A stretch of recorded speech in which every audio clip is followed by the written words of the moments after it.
बना देंगे, इतने कॉलेज बना देंगे, चमका देंगे दिल्ली को, 3-4 सिंगापुर यही बना देंगे। हम दिल्ली की कच्ची कॉलोनियों को लंदन पेरिस बना के दिखाएंगे। 10 सिंगापुर बना दूंगा मैं दिल्ली के अंदर, 10 लंदन बना दूंगा मैं दिल्ली के अंदर।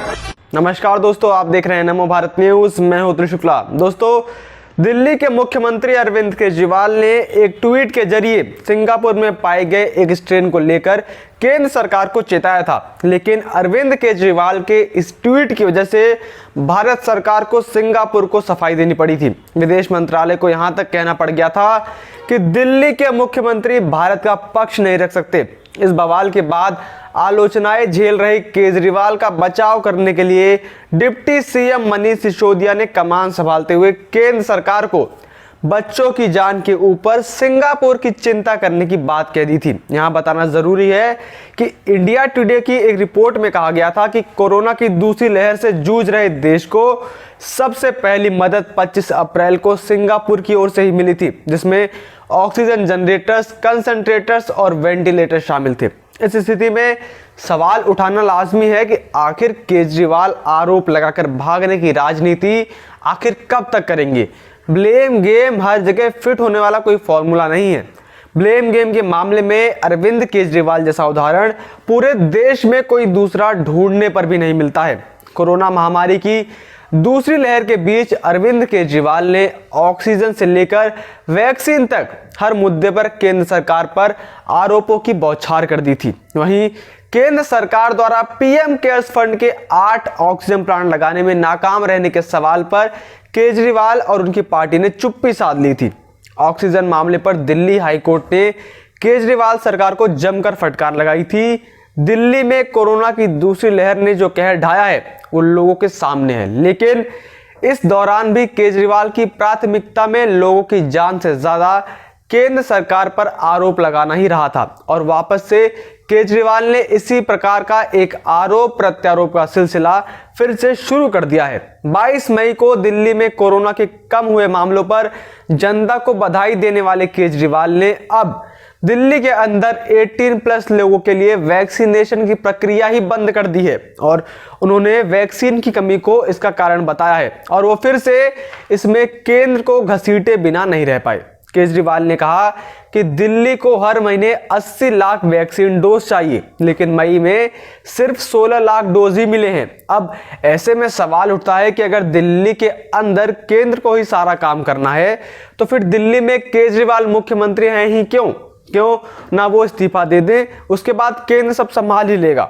वहीं इसी केजरीवाल ने ठीक 1 महीने पहले प्रेस कॉन्फ्रेंस करके जनता से ये कहा था कि हमने तो 1,34,00,000 वैक्सीन का ऑर्डर दे दिया है जी, जिसकी असलियत जब पता चली तो पता चला कि सिर्फ उन्होंने 5.5 लाख वैक्सीन का ऑर्डर ही दिया था और जनता को ये बता रहे थे कि उन्होंने 1 करोड़ वैक्सीन का ऑर्डर दे दिया है। और जब इनके वो 5.5 लाख वैक्सीन खत्म हो जाते तो फिर से यही कहते कि जी हमें तो केंद्र सरकार वैक्सीन ही नहीं दे रहा है। वहीं अब इस वैक्सीनेशन की प्रक्रिया बंद होने से दूसरे राज्यों के ऊपर भी खासा बोझ बढ़ रहा है। दिल्ली के लोग फिलहाल दूसरे राज्यों में जाकर वैक्सीन लगवा रहे हैं, जिसकी वजह से उस राज्य के लोगों को वैक्सीन नहीं मिल पा रही है और केजरीवाल इन सब का कोई उपाय ढूंढने के बजाय सिर्फ केंद्र को निशाना बना रहे हैं। राजनीति में आने से पहले केजरीवाल ने देश के तकरीबन हर बड़े नेता पर गंभीर आरोप लगाए थे और बाद में उसके लिए उन्होंने माफी मांग ली थी।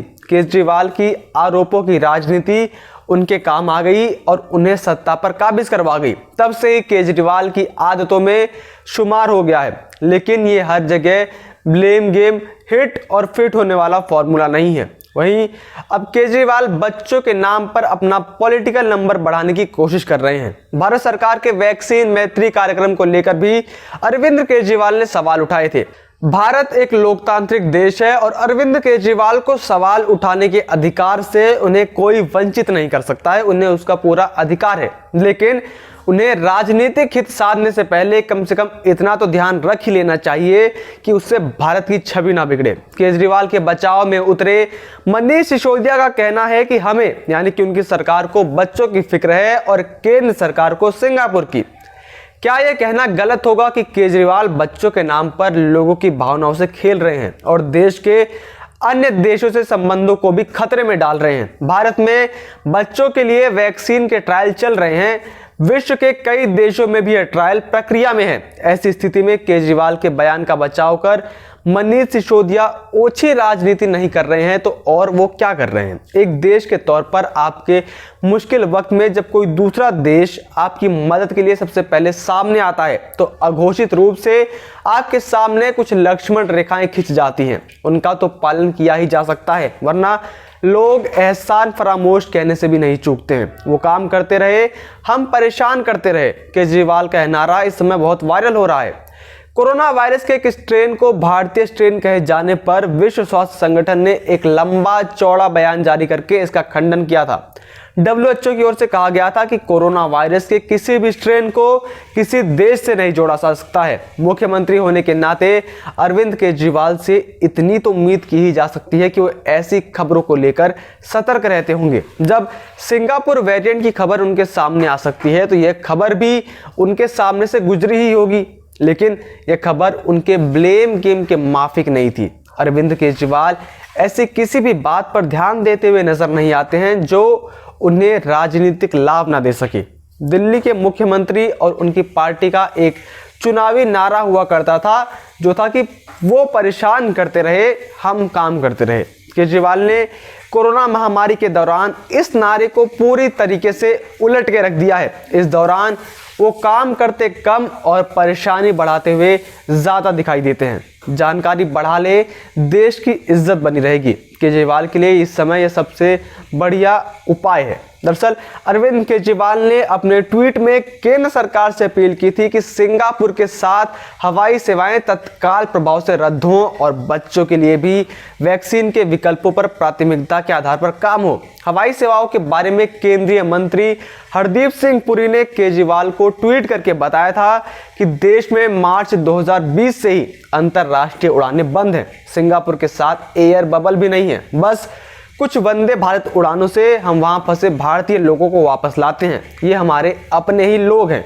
वहीं बच्चों के लिए वैक्सीन फिलहाल ट्रायल मोड में है। इन दोनों ही बातों से इतना तो साफ जाहिर है कि केजरीवाल की चिंता कहीं से भी बच्चों को लेकर तो नहीं ही थी। देश के साथ दिल्ली में भी कोरोना के मामले कम हो रहे हैं और केजरीवाल सुर्खियों से लगातार गायब हो रहे हैं। इस स्थिति में उन्हें कोई ना कोई ऐसा मौका चाहिए ही होगा कि वह लोगों के बीच अपनी हाजिरी लगाते रहें। वैसे केजरीवाल आरोपों की राजनीति को शायद ही छोड़ पाएं, लेकिन आरोप लगाने से पहले कम से कम अपनी जानकारी तो बढ़ा ही सकते हैं। बाकी आपकी इस बारे में क्या राय है, आप कमेंट करके ज़रूर बताइए। इतना ही नहीं, अगर आपको ये वीडियो पसंद आई हो तो इसे लाइक करना ना भूलें और इस वीडियो को ज़्यादा से ज़्यादा शेयर कीजिए। इसके साथ ही अगर आपने अब तक हमारे चैनल को सब्सक्राइब नहीं किया है तो जल्दी से उसे सब्सक्राइब कर लीजिए और उसके साथ बेल आइकन दबाना मत भूलिएगा। जय हिंद, जय भारत। सब्सक्राइब और शेयर करना ना भूलें। अपने विचारों को कमेंट बॉक्स में लिखकर हम तक जरूर पहुंचाइए।